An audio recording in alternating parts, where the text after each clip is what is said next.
ಇನ್ನು Prajwal pen drive ಪ್ರಕರಣ ಬೆಳಕಿಗೆ ಬಂದು ಹತ್ರ 1 ತಿಂಗಳ ನಂತರ ಮಾಜಿ ಪ್ರಧಾನಿ ದೇವೇಗೌಡರು ಈ ವಿಚಾರದಲ್ಲಿ ಪ್ರತಿಕ್ರಿಯೆ ಕೊಟ್ಟಿದ್ದಾರೆ. ಏನು ಹೇಳಿದ್ದಾರೆ ಅವರು ಅಂತ ನೋಡ್ತಾ ಹೋಗೋಣ.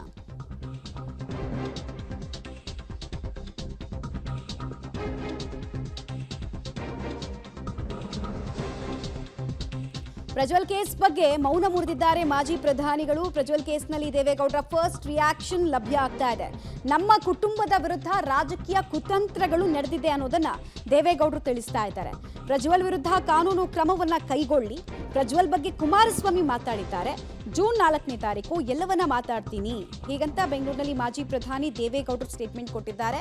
ಮೊಮ್ಮಗನ ಕೆಲಸವನ್ನ ಯಾವುದೇ ಕಾರಣಕ್ಕೂ ನಾನು ಸಮರ್ಥಿಸಿಕೊಳ್ಳಲ್ಲ ಅನ್ನೋದನ್ನ ಸ್ಪಷ್ಟನೆ ಕೊಡ್ತಾ ಇದ್ದಾರೆ. ಹಾಗೂ ಜೆಡಿಎಸ್ನ ನಿಲುವು ತಮ್ಮ ನಿಲುವು ಒಂದೇ ಈ ವಿಚಾರದಲ್ಲಿ ಅಂತ ಹೇಳಿದ್ದಾರೆ. ಹಾಗೆ ರಾಜಕೀಯ ಪಿತೂರಿ ಬಗ್ಗೆ ಕೂಡ ಬೆಳಕು ಚೆಲ್ಲಿದ್ದಾರೆ.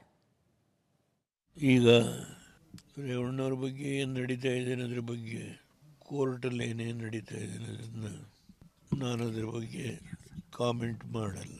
ಪ್ರಜ್ವಲ್ ರೇವಣ್ಣವರು ಹೊರಗಡೆ ಹೋಗಿದ್ದಾರೆ.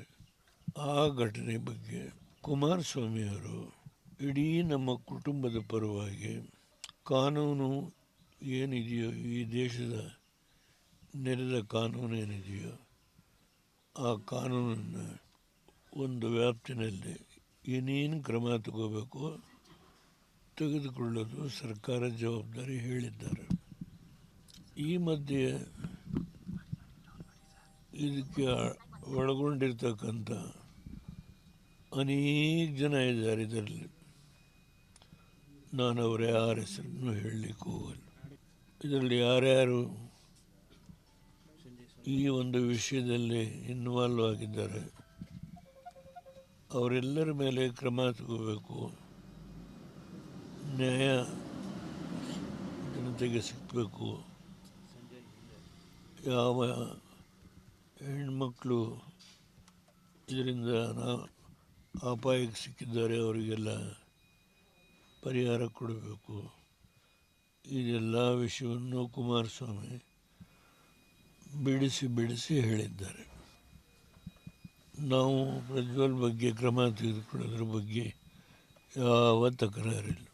ಆದರೆ ರೇವಣ್ಣವ್ರ ಬಗ್ಗೆ ಮಾಡಿರೋ ಅದು ಈಗಾಗಲೇ ರಾಜ್ಯದ ಜನತೆಗೆ ಗೊತ್ತಾಗಿದೆ. ಯಾವ ರೀತಿಯ ಕೇಸನ್ನು ಸೃಷ್ಟಿ ಮಾಡಿದ್ದಾರೆ.